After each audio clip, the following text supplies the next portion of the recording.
कहानी की शुरुआत के स्टार्टिंग में एक आदमी किसी लाश को ठिकाने लगा रहा था। उसने बड़े ही सफाई से लाश को गाड़ दिया। इस पूरे कांड के दौरान आदमी का चेहरा नहीं दिखता। हाईवे के किनारे बोर्ड पर लिखा था, खतरा, किसी को भी लिफ्ट ना दे। उसी बोर्ड के सामने जैक नाम का नौजवान लिफ्ट के लिए हाथ हिला रहा था, पर लड़का होने की वजह से किसी ने उसे लिफ्ट नहीं दी। अचानक उसका ध्यान अपने अंगूठे पर गया। अपने अंगूठे पर लगा खून साफ करके वो आगे बढ़ने लगा। तभी एक कार आकर सड़क किनारे रुक गई। कार में बैठा लड़का लड़की को जबरदस्ती कार से उतारने की कोशिश कर रहा था, पर लड़की उतरने का नाम नहीं ले रही थी। लड़की की आवाज सुनकर जैक ने लड़के को बाहर खींचा। इसके जवाब में लड़के ने जैक को धकेलकर दूर कर दिया और जैक को गालियां देते हुए वहां से चला गया। लड़की जैक का शुक्रिया अदा करते हुए उसके बारे में पूछने लगी। उस लड़की वेरोनिका की बातें जैक के पल्ले नहीं पड़ रही थी, क्योंकि वो फ्रेंच में बात कर रही थी, और खुशकिस्मती से वेरोनिका अच्छे से इंग्लिश बोल सकती थी। दोनों एक दूसरे को घूरने लगे और अगले ही पल दोनों ने सुट्टा मारना शुरू कर दिया। जैक ने उस कार वाले लड़के के बारे में पूछा, पर वेरोनिका उसे जानती नहीं थी।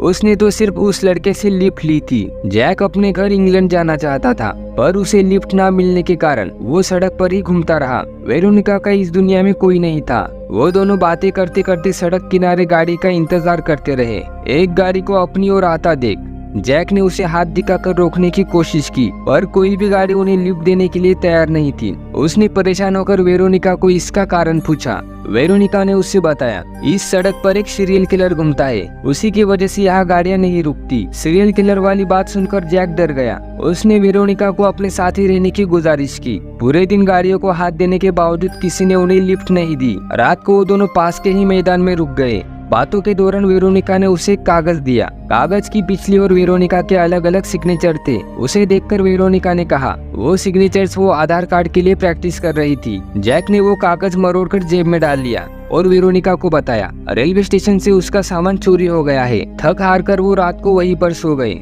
आँख खुलने पर जैक ने वेरोनिका को गायब पाया। वो परेशान होकर उसे ढूंढने लगा। अचानक पानी में छपाक की आवाज आई। आवाज की दिशा में देखने पर उसे वेरोनिका नजर आई। वेरोनिका ने जैक को भी पानी में बुला लिया। जैक तुरंत ही पानी में चला गया। थोड़ी देर पानी में खेलने के बाद वो फिर से अपने सफर के लिए निकल पड़े। उन्हें पीछे से किसी गाड़ी की आवाज आई। जैक ने लिफ्ट के लिए इशारा किया। खुशकिस्मती से ये कार वाला उन्हें लिफ्ट देने के लिए रुक गया। जैक दौड़कर कार के पास आ गया। कार चलाने वाले ब्रूनो ने उन्हें आगे तक छोड़ने की बात की, पर वेरोनिका कार में जाने से डर रही थी। आखिरकार वेरोनिका कार में बैठ गई। कुछ समय चलने के बाद कार से कोई चीज टकराई। चेक करने पर पता चला एक खरगोश उनके कार के नीचे आकर मर गया था। जैक से बात करते वक्त ब्रूनो ने उसे अपने घर रुकने का प्रस्ताव रखा, क्योंकि मौसम बिगड़ने की वजह से आगे का सफर परेशानी भरा हो सकता था, पर जैक ने ब्रूनो का प्रस्ताव ठुकरा दिया। बातचीत के दौरान वेरोनिका ने खुद को अनाथ बताया। वेरोनिका की बातें सुनकर जैक भावुक हो गया। आगे ब्रूनो ने बताया, स्ट्राइक की वजह से आज ट्रांसपोर्टिंग की सारी सुविधाएं बंद है। आपको मेरे घर ही रुकना चाहिए। ना चाहते हुए भी जैक को ब्रूनो के घर जाना पड़ा। घर पहुंचकर ब्रूनो ने अपनी पत्नी मैरी से दोनों का परिचय कराया। मैरी जैक को उसका कमरा दिखाने चली गई। कमरा देखते वक्त जैक ने उसे मैडम कहकर पुकारा, पर मैरी ने कहा कि वो उसे सिर्फ मैरी कहे, और अगले ही पल वो जैक के गले पड़ गई। मैरी ने अपने बर्ताव के लिए माफी मांगी। वो बहुत परेशान नजर आ रही थी। जैक ने उससे पूछा, आप इतनी परेशान क्यों है? पर मैरी ने बताया उसे नहीं पता उसने ऐसा क्यों किया। जैक से माफी मांगकर वो चली गई। कुछ ही देर में जैक की आंख लग गई। नींद खुलने पर उसे आसपास अंधेरा नजर आया। वहाँ पास ही टेबल पर एक बॉक्स रखा था। वो बॉक्स खोलने पर अंदर ब्रूनो की फैमिली फोटो नजर आई, जिनमें एक लड़का और लड़की की तस्वीरें भी थी। कुछ ही देर में जैक नहाने चला गया। बाथरूम में एक नींद की गोलियों की बोतल रखी थी। जैक वो बोतल देख ही रहा था कि तभी वहाँ पर वेरोनिका आई। उसने कहा, इन लोगों का बर्ताव अजीब लग रहा है, हमें जल्द से जल्द यहाँ से निकलना चाहिए। पर जैक ने उसे समझाते हुए कहा, इसमें डरने की कोई बात नहीं है, ये लोग अकेले होने के कारण ऐसे हो गए हैं। रात को डिनर के वक्त जैक और वेरोनिका शहर में घूम रहे सीरियल किलर के बारे में बात करने लगे। सीरियल किलर का नाम सुनते ही मेरी घबरा गई, पर ब्रूनो हाल ही में हुए हत्या के बारे में बात करने लगा। उनकी बातों से डिस्टर्ब होकर मैरी वहाँ से चली गई। खाने के बाद जैक और वेरोनिका खुली हवा में सुट्टा मारने के लिए चले गए। मौसम को बिगड़ता देखो वो वापस घर में चले आए। किचन में मैरी अकेले ही खड़ी थी। वेरोनिका जैक को गुड नाइट बोलकर चली गई। मैरी के हाथ में चोट लगी थी। मैरी की कटी उंगली देखकर जैक ने तुरंत जख्म साफ किया। मैरी और जैक एक दूसरे को अजीब निगाहों से देखने लगे। तभी ब्रूनो किचन में आया। मैरी चुपचाप उसके पीछे पीछे चली गई। थोड़े ही समय में उनके लड़ने की आवाज आने लगी। झगड़ा शांत होने के बाद टीवी की आवाज आई। जैक टीवी देखने चला गया। वहाँ पर बैठकर उसने ब्रूनो से उसके बच्चों के बारे में पूछा, पर ब्रूनो ने कहा उसके कोई बच्चे नहीं है। ये बात जैक को बड़ी ही अजीब लगी। कुछ समय बाद मैरी जैक के कमरे में आई। उसने जैक को कमरा अच्छे से लॉक करके सोने की हिदायत दी, पर जैक ने उसकी बातों पर ज्यादा ध्यान नहीं दिया। आधी रात को वेरोनिका जैक के कमरे में आई। उन्होंने आपस में संपर्क किया। दूसरी ओर मैरी दुखी होकर जैक की पेंटिंग बना रही थी। घर से दूर सीरियल किलर एक लाश को ठिकाने लगा रहा था। आधी रात को गाड़ी की आवाज सुनकर जैक ने खिड़की से बाहर देखा। ब्रूनो कहीं से आ रहा था। इस बारे में ज्यादा न सोचकर जैक फिर से सोने चला गया। सुबह उठने पर उसे वेरोनिका नजर नहीं आई। उसे ढूंढने के लिए वो घर से बाहर निकलने की कोशिश करने लगा, पर घर का मेन गेट ढेर सारी लॉक से बंद था। घर के सारे ही दरवाजे बंद थे।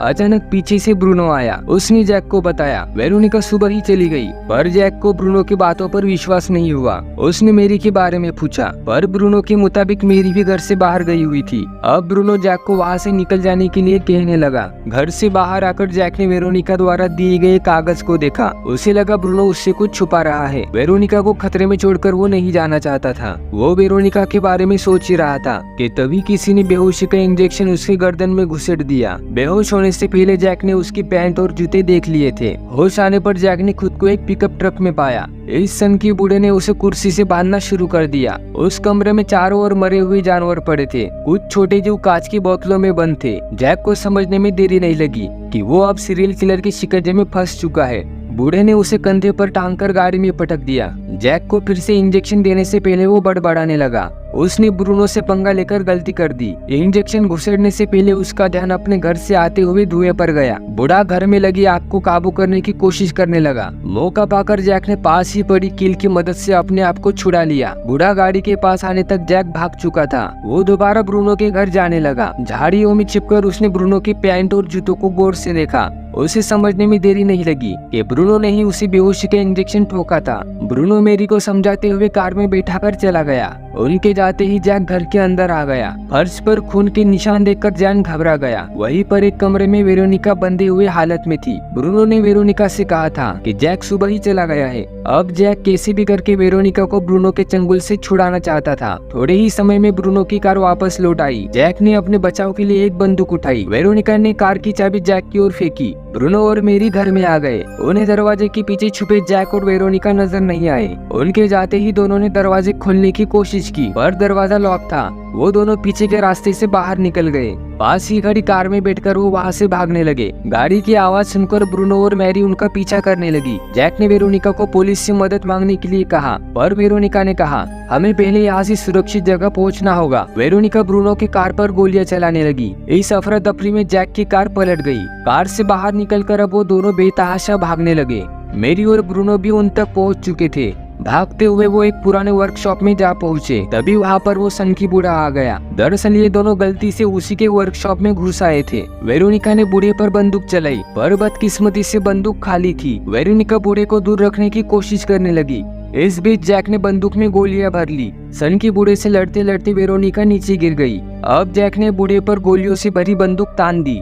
डर के मारे बूढ़ा पीछे हटने लगा। बूढ़े के पैर लड़खड़ाकर वो एक सरिये पर जा गिरा। उसने वेरोनिका से मदद की गुहार लगाई, पर वेरोनिका ने उसे चाकू घोंपकर मार दिया। घास के ढेर के पीछे छिपी वेरोनिका को ब्रूनो ने देख लिया। वेरोनिका ब्रूनो को पापा कहकर पुकारने लगी। ब्रूनो ने जैक के बारे में पूछा। जैक वहाँ से भाग चुका था। ब्रूनो ने उस बूढ़े की लाश कार की डिक्की में डाल दी। उसने वेरोनिका से ये सब बंद करने के लिए कहा। मैरी ने कहा वो भी आगे से वेरोनिका का साथ नहीं देगी। यहाँ पर हमें पता चलता है दरअसल असली सीरियल किलर वेरोनिका ही थी। उसने ही बचपन में अपने भाई की हत्या कर दी थी। तभी जैक बंदूक लिए वहाँ आ गया। उसने दोनों पर बंदूक तान दी। मैरी जैक को समझाने की कोशिश कर रही थी कि वो दोनों उसे वेरोनिका से बचाना चाहते हैं, पर जैक ने उनकी बातों पर ध्यान नहीं दिया। वेरोनिका ने बंदूक के वार से मैरी को लिटा दिया। वेरोनिका ने ब्रूनो से फ्रेंच में कहा कि वो अब जैक के साथ नई जिंदगी शुरू करना चाहती है, पर ब्रूनो ने कहा वो ऐसा नहीं कर सकती क्योंकि वो एक कातिल है। मैरी और ब्रूनो को मैदान में छोड़कर जैक और वेरोनिका वहाँ से चले गए। दोनों ने एक दूसरे का हाथ पकड़ लिया। वेरोनिका दूसरे हाथ से पीछे रखा चाकू चेक करने लगी और एक इविल स्माइल के साथ। ये कहानी यहीं पर खत्म हो गई। अपने भाई को सपोर्ट करने के लिए वीडियो को लाइक करके चैनल को सब्सक्राइब जरूर करना। धन्यवाद।